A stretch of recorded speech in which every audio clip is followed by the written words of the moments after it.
Facebook, Twitter, Google execs face second day of testimony about Russian election interference. Facebook, Twitter and Google acknowledged to U.S. lawmakers Tuesday that Russian-linked accounts began exploiting their services in 2015 to sway last year's presidential election. Lawyers for the companies were grilled in Washington about why they didn't notice how their platforms were misused earlier, and about what they have done and will do to prevent any other abuse. Here are 5 things the companies need to tell Congress. The election was nearly a year ago. Why did it take so long for Facebook, Google, and Twitter to see how their platforms were used by foreign actors to influence the election? Congress would really like to know. As Senator Al Franken, a Minnesota Democrat, put it, people are buying ads on your platform with rubles. They are political ads. You put billions of data points together all the time. That's what I hear that these platforms do. They are the most sophisticated things invented by man, ever. Google has all knowledge that man has ever developed. You can't put together rubles with a political ad and go like, those data points spell out something pretty bad. In hindsight, Facebook General Counsel Colin Stretch acknowledged the company should have had a broader lens.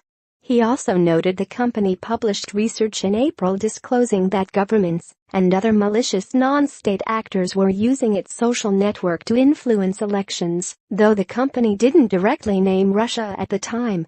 It's already illegal for Russians and other foreigners to pay for U.S. political ads.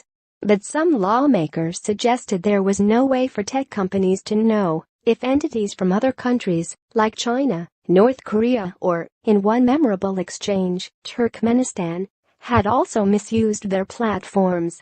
After all, they didn't know about Russia's efforts for a long time either. With 5 million advertisers every month, Louisiana Republican Senator John Kennedy asked of Facebook, "How can you be aware? Especially," he said, "when companies and others can hide behind shell companies to mask their true identities." Stretch stopped short of saying with certainty that other countries didn't purchase misleading or false ads on Facebook. Kennedy also asked Richard Salgado, Google's Director of Law Enforcement and Information Security, whether the company is a newspaper or a neutral tech platform. Salgado replied that Google is a tech company, to which Kennedy quipped, "That's what I thought you'd say." The other 2 companies also consider themselves technology platforms that merely allow newspapers and other media companies to share information. But at a time when millions of Americans count Facebook, Twitter, and Google their primary news sources, the companies will likely have to try harder to convince lawmakers and the public that they are not in the media business.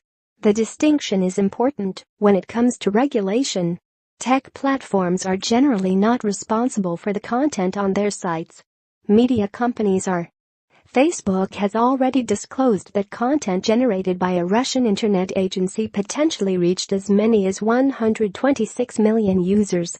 Twitter told the same subcommittee that it has uncovered and shut down 2,752 accounts linked to Russia's Internet Research Agency, which is known for promoting pro-Russian government positions.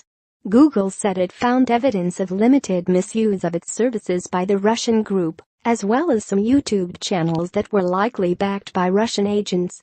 But was this all? The companies are not done with their investigations into Russian interference, and Congress may just be getting warmed up.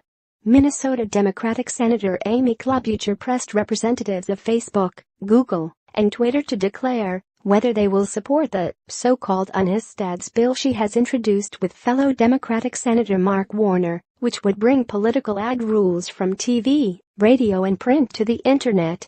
Each of the tech giants offered only qualified support, rather than a straight yes. Klobuchar noted that none of the companies included issue ads in updated advertising policies, even though that's what the majority of the Russia-linked ads were.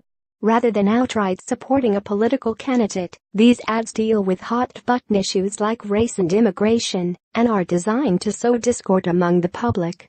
Obviously it would be easier if everyone had the same rules, she said.